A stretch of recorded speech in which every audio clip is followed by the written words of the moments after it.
pronto van a publicar el libro de aportes desde las ciencias sociales a la construcción de la afrocolombianidad del Pacífico colombiano, una obra producto de una investigación que hizo usted, que realizó con la Universidad de Santiago de Cali. Cuéntenos un poco cómo surgió la idea de esa investigación. A ver, Fernando, en primer lugar, pues un agradecimiento muy grande por la invitación. El libro surge como un homenaje que quiero hacerle yo a la universidad al cumplir mis 30 años de vinculación a esta institución. Desde que yo llegué aquí se me abrieron las puertas para desarrollar y producir conocimiento alrededor de una región que no ha sido bien estudiada, como es el Pacífico colombiano. Entonces recogí una serie de publicaciones, de resultados de investigación, y compilé en ese libro que la universidad lo va a publicar. Ya está pues cubierta toda la propedéutica que tiene la universidad para poder autorizar la publicación. Pero se trata de eso, de investigaciones recopiladas de todo lo que ha sucedido en la historia del Pacífico colombiano y de su población, dado de que la historiografía no es la más cierta, ¿no? Se ha tergiversado desde la visión eurocéntrica, ¿no? Y se ha invisibilizado los aportes que han hecho los pueblos africanos que llegaron acá en condiciones de esclavización. Pero antes de la esclavización vinieron personas de piel negra que no eran esclavos, eran personas que estaban en la península ibérica y que se vinculaban a los procesos de viajes, y entre ellos vinieron muchos negros y vinieron también conquistadores negros, pero la historiografía los ha eliminado, los ha invisibilizado totalmente. Claro. Y se ha dado un proceso, inclusive desde la época colonial, ¿cierto?, en el que ha habido como un racismo estructural en contra de la población negra. Sí, el racismo es una consecuencia, digamos, de la ilustración que se da en Europa en el siglo XVIII. Y llegó acá y fue muy bien aceptada por las élites es decir, los hijos de los españoles. Los criollos. Los criollos, los que llaman criollos, y ellos no se sentían americanos, sino se sentían europeos. Y la misión de ellos y la ambición era ser reconocidos como españoles, como europeos. Claro, ellos decían, somos españoles en las Américas. En las Américas. Aunque hayamos nacido acá, seguimos siendo españoles, porque tenemos sangre española, sí. Y de alguna forma eso los ponía como por encima de las demás razas. Entonces había una exclusión que se ha venido dando desde allá, una especie de blanqueamiento, como dice usted en las obras, profesor Pedro. ¿Cómo es el concepto del blanqueamiento? A ver, esa propuesta la hizo José Ignacio de Pombo y Ante, un señor de Popayán, comerciante muy exitoso en Cartagena, pero era de Popayán, y él tenía, digamos, como racista, él quería que hubiera una política en Colombia de blanqueamiento, es decir, con la intención era eliminar la población negra. Entonces el mestizaje era como la estrategia para lograrlo. O sea, que no haya negros, así tengamos muchos mestizos, más o menos. Sí, que haya mestizaje, es decir, que todos sean mestizos, pero negros no. Es decir, Colombia sería una nación mestiza, pero sin negros. Porque eran considerados por ellos como más o menos intelectuales, menos capacidad intelectual, menos o más perezosos, había leído yo en alguna de las obras, que era como consecuencia de esa visión eurocentrista del mundo, que todavía tenemos rezagos, ¿no? Sí, claro, claro. Colombia es un país racista eminentemente, ¿no? Pero esa idea de la superioridad racial viene de la Ilustración. Cuando uno lee, por ejemplo, a Immanuel Kant propone que el negro, es decir, que ni siquiera ha llegado a la condición de humano, ¿no? Un infrahumano. Es infrahumano y que lo único que él puede hacer es ser entrenado para ser sirviente a raíz de, con estrategias de golpes, de castigos, no con látigos, sino con palos. Es decir, palos. Sí. Entonces, esas ideas que vienen de los ilustrados también fueron bebidas por muchos de los próceres de América que se formaron en Europa. Entonces, ellos bebieron esa ideología también. Tanto la independencia contra el absolutismo monárquico, pero también adoptaron muchos de ellos las teorías racistas. Hay documentos que demuestran, por ejemplo, que Camilo Torres era racista porque pues, bebía, digamos, de las ideas de la Ilustración. Y el sabio Caldas, inclusive, Antonio José de Caldas, ¿cierto? Francisco José. Francisco José de Caldas. Sí, claro. Podemos verlo, esos documentos están escritos. El comentario que hace Francisco José de Caldas en el semanario que él dirigía en Bogotá, toma una información del conde de Buffon, un racista pues a morir, y habla de que el negro es inferior porque la inteligencia está relacionada con el piso térmico donde tú naces, donde te crías. Entonces, para él, los que estaban en climas medios y altos eran inteligentes. Los que estaban en climas bajos, como los negros en el Pacífico, eran inferiores, eran casi que un poquito más que animales, ¿no? Entonces, él los consideraba como seres inferiores. Y como su primo, Camilo Torres, era primo hermano de Francisco José. Entonces, en ese memorial de agravios, ¿qué es lo que él hace? Él dice, le dice a España, nosotros somos españoles porque tenemos la misma lengua, tenemos la misma raza, tenemos la misma historia. Entonces, el racismo de ellos es evidente en todos sus escritos. Claro, y el mundo ha cambiado mucho en esos 200 años. Hoy la ciencia sabe que el 99% de los genomas de todos los seres humanos son idénticos. Es decir, en realidad la ciencia ha demostrado que no hay razas propiamente humanas diferentes, todos somos Homo sapiens. Eso es verdad, y hoy no se discute que la humanidad apareció en África, ¿no? Por supuesto. En la garganta de Olduvai, de Tanzania. Allí se dan los vestigios más importantes de cómo fue la evolución, el paso, ¿no?, de condición animal a hombre, ¿no?, lo que se llama el proceso de hominización, ¿no?, es allí en África.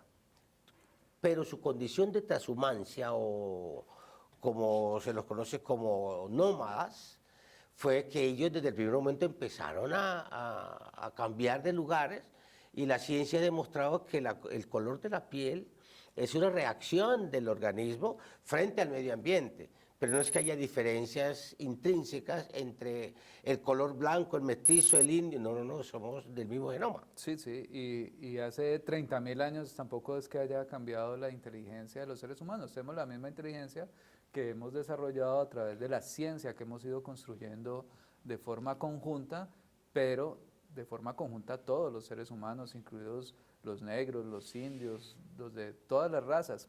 En Colombia, digamos, hubo como un conservatismo muy fuerte, que fue el que escribió la Constitución de 1886, y esas ideas conservadoras entre federalismo, centralismo, lograron imponerse en el 86 y, digamos, fueron vigentes más o menos hasta los años 30 en Colombia. Ahí se empiezan a dar unos cambios políticos y legales, ¿cierto?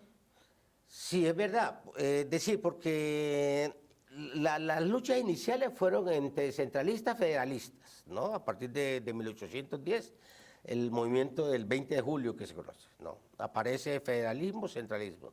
Luego aparecen los bolivaristas, los santanderistas, pero para el 86 ya estaban los liberales y los conservadores. Entonces, ¿qué pasó? El Partido Conservador siempre estuvo anhelando, decir, no cambiar, no adoptar un nuevo país, sino seguir la misma, por eso se llaman conservadores, conservar la misma estructura racial, la misma estructura económica. En 1930, después de la masacre de las bananeras, el Partido Liberal empieza lo que se llama la República Liberal. La reforma del 36. Claro. La reforma del 36, claro. Y entonces ahí es donde los liberales piensan, digamos, un país distinto al que pensaban los conservadores. Pero todos eran racistas. Ellos no incluían ni a los indígenas ni a los negros como parte de la nacionalidad. Claro, pero hubo como un brote de una intelectualidad negra en Bogotá, principalmente entre los siglos XIX y XX, ¿cierto? Hasta mediados del siglo XX. Es verdad. Yo me puse a averiguar esa presencia de mestizos y negros en Bogotá, que se puede notar a partir de 1870. Okay. ¿No? Cuando aparecen los cantos de las poesías de Candelario Beso. Claro. ¿No? Candelario Beso, posteriormente Jorge Artel, ¿no? Empezaron como a mostrar que había una intelectualidad que competía con la élite, digamos. Una identidad cultural. Claro, claro. Pero ya en el siglo XX, en las primeras décadas del siglo XX, coincidieron en Bogotá personas que fueron a formarse profesionalmente, especialmente en las universidades libres, la Universidad Javeriana y la Universidad Nacional, que ellos escogieron entre médicos y abogados, ¿no? Y entonces se unieron en Bogotá y formaron un equipo, digo yo, para poder decir, aquí estamos haciendo presencia. Y entonces formaron el Club Negro. Club Negro y la afrocolombianidad. El instituto de, ¿cómo se llama? El Centro de Estudios Afrocolombianos. Centro de Estudios Afrocolombianos. ¿Cómo lograron a través de ese Club Negro y del Centro de Estudios Afrocolombianos como superar esas barreras institucionales racistas que estaban muy fuertemente arraigadas en la sociedad y en el gobierno colombiano en esa época? Ellos lograron, yo creo que el éxito estuvo que ellos lograron penetrar los medios de comunicación. Entonces los medios de comunicación les dieron como apertura y ellos pudieron expresar sus ideas de una manera abierta, ¿no? De una manera abierta. Entonces eso permitió que empezara a mirarse un grupo de personas intelectualmente muy representativos, con muy buena formación académica, y entonces ellos se encargaron como de abrir las puertas y utilizaron un acontecimiento que hubo en Estados Unidos, que en una fábrica lincharon a unos trabajadores negros. Entonces ellos organizaron el Día Negro. En 1943. Exactamente. Ese fue como un momento culmen, bueno, y los medios de comunicación también, digamos, de una manera responsable le dieron apertura a toda esta intelectualidad. Y en 1943 se da lo de la marcha, ¿cierto? Del Día Negro. ¿Cómo fue? ¿Cuál fue la importancia de esa marcha para Colombia? La importancia era que, decir, aquí estamos, no solamente están los mestizos, sino que estamos también un grupo de colombianos que tenemos la piel diferente, pero somos colombianos y tenemos voz y voto en la construcción de la nacionalidad. Entonces fíjate que esa semilla que ellos sembraron va a ser como la base para la Constitución del 91, cuando reconoce que realmente Colombia es un país pluriétnico y multicultural. No como decía la Constitución del 86, que Colombia era una sola raza, una sola lengua, una sola religión. Entonces se unieron, digamos, la costa atlántica y la costa pacífica y el norte del Cauca, porque de ahí vinieron estos primeros intelectuales afrocolombianos, que fueron los que de alguna manera lograron visibilizar un país diferente. Y ahí se empiezan a construir unos estudios, digamos, jurídicos, también estudios culturales, por unos, digamos, personas que impulsaron mucho la intelectualidad negra y la culturalidad de la raza negra. Eso es verdad, eso es verdad. Por ejemplo, Sofonía Yaqub es el primero que pone en la palestra al Pacífico. Y ¿no? Manuel Zapata. Manuel Zapata Olivilla, que era de Lorica, de la costa atlántica, pero él fue un caminante por el mundo entero y siempre valoró la condición del negro, ¿no? ¿Y el aporte de Sofonías cuál fue? Sofonías Yacub escribió un libro muy importante que se llama El litoral recóndito. Okay. Allí empezó como a mostrar que existía una región que el país nunca lo había mirado con ojos, digamos, de país. Entonces por ahí empezó, luego vino el Cía Martán Góngora, ¿no? Con su poesía, porque fue un poeta extraordinario. Bellísimo. ¿No? Es más, el Cía Martán es el escritor, el autor del himno a Cali. ¿No? Él es el autor del himno de Cali. ¿No? Entonces fueron personas que con su intelectualidad y con su lucha lograron, digamos, penetrar esa barrera tan fuerte de la élite colombiana. Hubo una resistencia cultural, entonces, ahí estaba Natanael Díaz. Natanael Díaz, estaba también muchos otros que yo menciono allí en el artículo, ¿no? Está también Adolfo Balanta, ¿cómo es? Balanta, es decir, es una playa de personas muy intelectualmente formadas muy intelectualmente, en universidades muy importantes. Es decir, que no había forma de que se les negara su participación política y su participación en la nacionalidad. Claro, pues aquí lo tenemos a usted sentado, que fue formado precisamente en Europa en diversos estudios de maestría y de doctorado, y que hoy es un representante muy digno de la raza negra y que sigue ampliando, digamos, estos caminos a través de ideas y de propuestas. Mucha gente ha hecho la propuesta de una cátedra de afrocolombianidad. Usted es una de esas personas que en Colombia ha venido proponiendo la cátedra. Cuéntenos un poco sobre ello.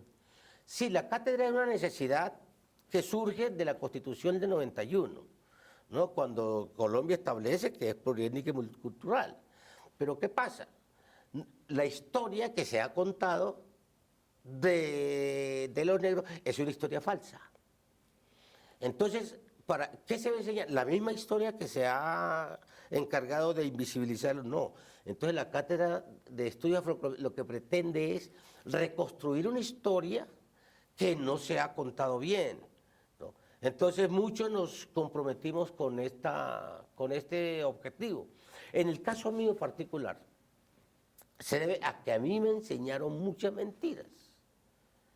Muchas mentiras que yo las repliqué porque pues no quiero justificar mi juventud, sino que yo simplemente de un libro de historia cualquiera contaba, pero cuando yo me di cuenta, tuve la oportunidad de estar en Europa y visitar archivos y conocer los intelectuales de este tema, yo me di cuenta que yo había cometido un error muy grande y tenía que de alguna manera resarcirlo y produciendo, digamos, una visión diferente a la que nos habían contado. Y eso me permitió a mí, digamos, escribir ya varios libros, ¿no? Claro. ¿Y de qué forma se ha redimido, pues? ¿Cómo?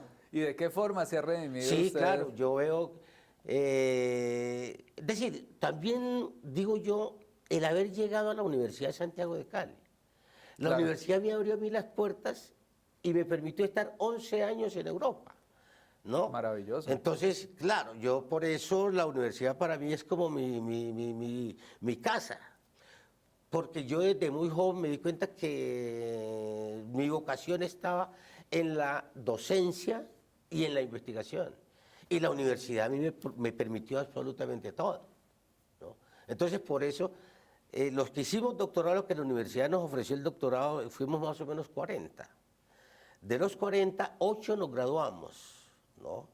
Y de los 8, el único que queda aquí en la universidad soy yo, ¿no? Yo estoy aquí porque siento que aquí es mi espacio, aquí es donde yo he encontrado la posibilidad de hacer lo que yo quiero hacer, lo que es el proyecto de vida mía. Claro, y en esta investigación que usted ha venido haciendo durante tantos años, se me ocurría pensar que si hoy en día puede haber también movimientos que reivindiquen las raíces negras como el Club Negro, ¿cierto? Pero que sea moderno, que sea de esta época. ¿Los jóvenes qué deberían esperar de estas reivindicaciones? Es preocupante eso, Fernando, porque El problema es que en Colombia desde hace 4 décadas, un poco más, en el gobierno de Belisario Betancur y luego en el de César Gaviria, la enseñanza de la historia desapareció.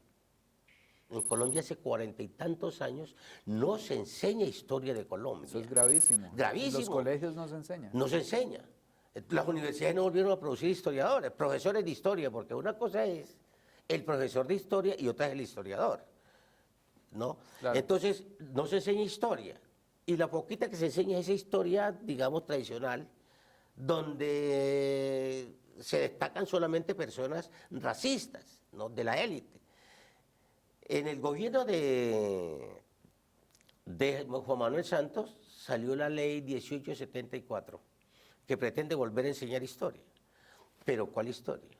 ¿No? Yo hago parte de la Academia de Historia del Valle y de Caloto y de la Red de Historiadores de Colombia, y entonces venimos como en un proceso de ir construyendo una nueva versión de lo que es la historia del pueblo negro. Y eso es lo que llamamos la cátedra afrocolombiana. ¿No? Una verdadera historia, la historia con la verdad. Es decir, tomada no desde la visión eurocentrista, sino desde los archivos de las crónicas iniciales, ¿no?, que tenemos oportunidad de conocerlas en vivo y en directo. Claro, con nuestros propios poetas, claro, con nuestros propios historiadores, claro, con nuestros propios juristas, con la gente que ha venido dando la lucha pues 200 años, ¿cierto?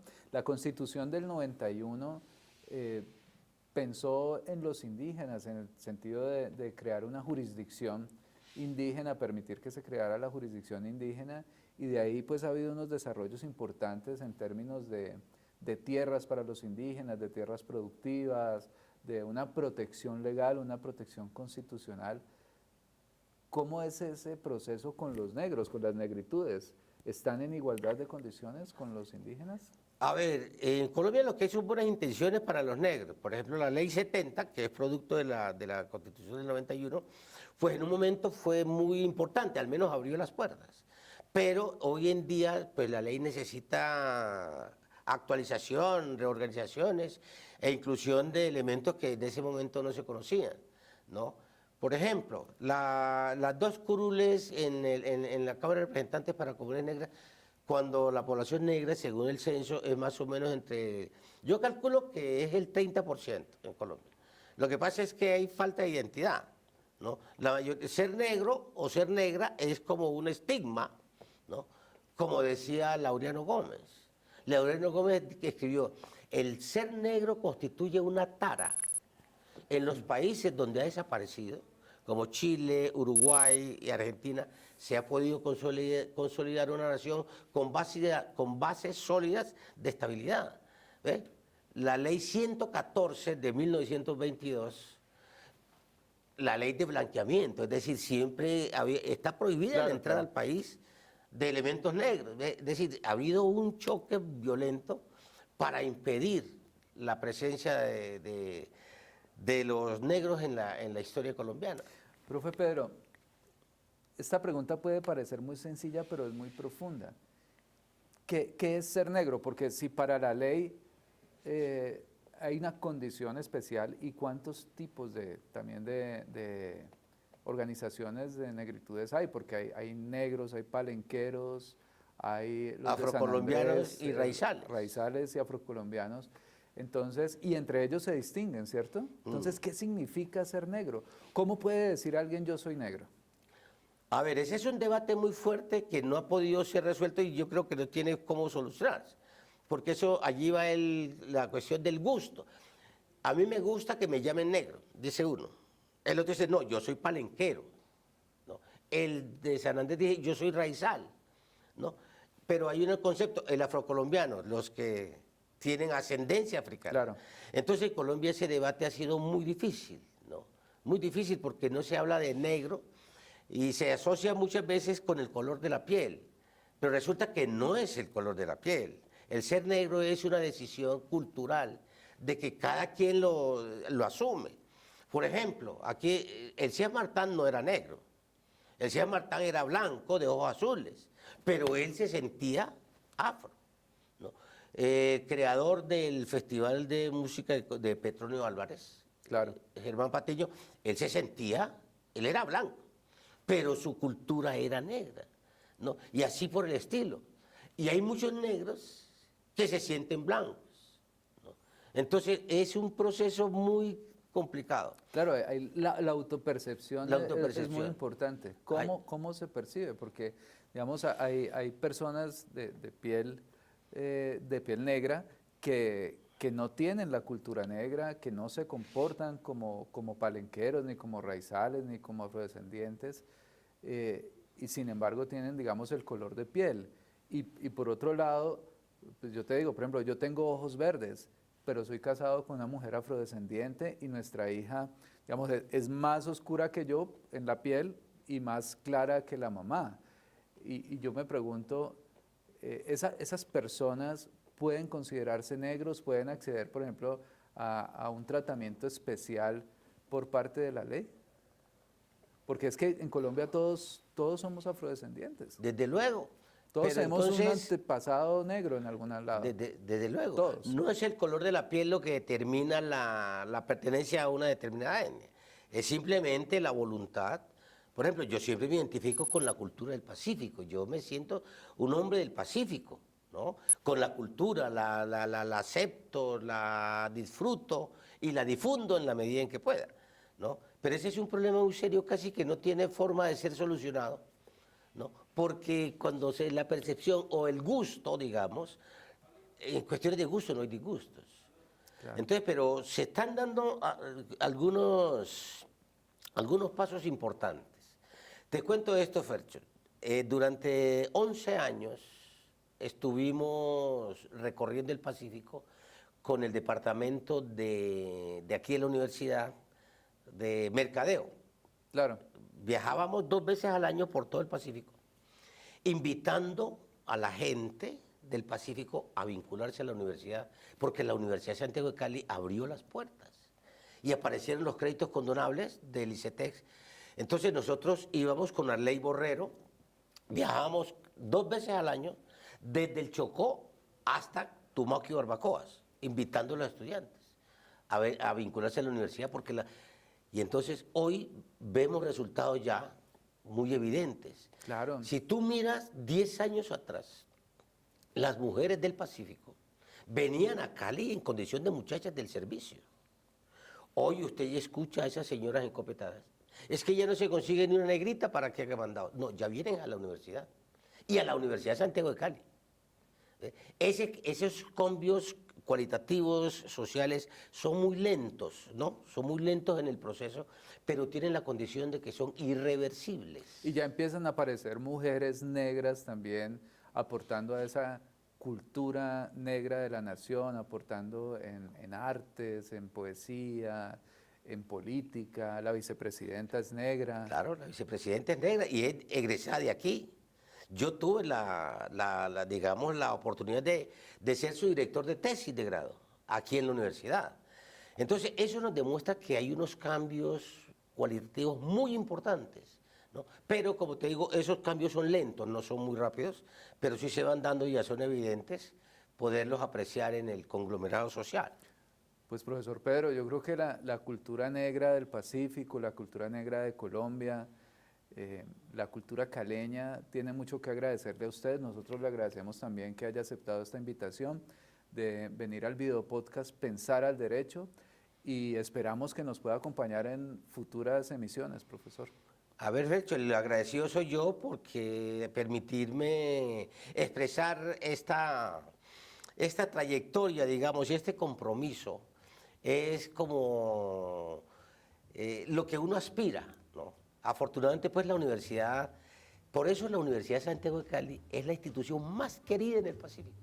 Claro. Allá todo el mundo quiere venir a la Universidad de Santiago de Cali. No te hablan de la del Valle ni la... No, todo el mundo quiere venir a la Universidad de Santiago de Cali. A mí me llaman permanentemente los padres de familia, que cómo hacen para vincularse a la universidad, porque la universidad les ha abierto las puertas. Y aquí el ambiente para los afrocolombianos es un ambiente especial. Ellos no se sienten discriminados, se sienten parte de la comunidad como tal. Entonces eso es un reconocimiento a esta institución tan especial. Muchísimas gracias por la invitación. Merecido homenaje, profesor.